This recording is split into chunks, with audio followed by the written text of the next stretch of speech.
لفظ اللہ کے کیا معنی ہیں؟ زوجہ منصور کڑک سے، یہ کرک لفظ ہے، کڑک ہے، پتہ نہیں کوئی شہر ہے KPK کا۔ دیکھیں اللہ کے بارے میں نحویوں کے بہت سارے اختلاف ہیں کہ اس کا صحیح مفہوم کیا ہے، تو راجح قول جو ہماری معلومات کے مطابق یہ الہ سے نکلا ہے۔ الہ کا معنی معبود، جب کوئی خاص ہو جائے، جیسے الکتاب مخصوص کتاب یعنی قرآن، تو الہ مخصوص الہ یعنی برحق الہ، تو الہ کو خلاف قیاس اس کا شروع کا حمزہ گر گیا اور جو ہے وہ اللہ بنا دیا، تو خلاف قیاس ہے یہ، یعنی عربی لغت کے قاعدے پر نہیں ہے۔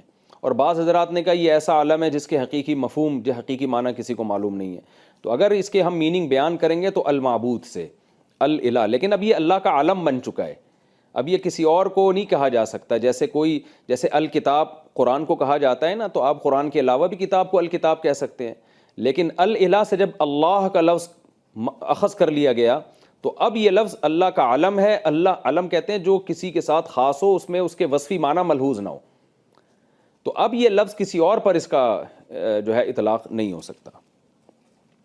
گھر میں کعبہ اور گنبد کی تصویر لگانا، گھر میں خانہ کعبہ اور گنبد خضرا کی تصویر لگانا کیسا ہے؟ تنزیل الرحمن بھاولپور سے۔ جائز ہے جی، کوئی ناجائز ہونے کی دلیل نہیں ہمارے پاس۔ اسرائیلی روایات کسے کہتے ہیں؟ اسرائیلی روایت سے کیا مراد ہے؟ کیا اسرائیلی روایت پڑھ کر اس پر عمل کیا جا سکتا ہے؟ عمر لاہور۔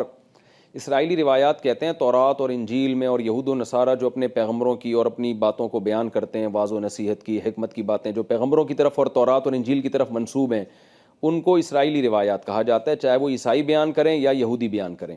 ان کے بارے میں حدیث میں آتا ہے لا تصدقوہ ولا تکذبوہ، نہ ان کو جھوٹا کہو نہ ان کو سچا کہو، اس لیے کہ سچا ہونے کی بھی دلیل نہیں ہے، جھوٹا ہونے کی ہو سکتا ہے سچا ہو اور یہ بھی ہو سکتا ہے کہ جھوٹا ہو، تو اس میں توقف اختیار کیا جائے، البتہ اس میں کوئی ایسی نصیحت کی بات ہو جس سے ہماری شریعت اس کے اگینسٹ نہ ہو، ٹکرا نہ رہی ہو، تو پھر اس پر عمل کرنے میں کوئی حرج نہیں ہے، کیونکہ حدیث میں آتا ہے الحکمت ضالۃ المومن، کہ حکمت جو ہے مسلمان کی گم شدہ چیز ہے، تو جہاں سے بھی ملے اس کو لے لینی چاہیے۔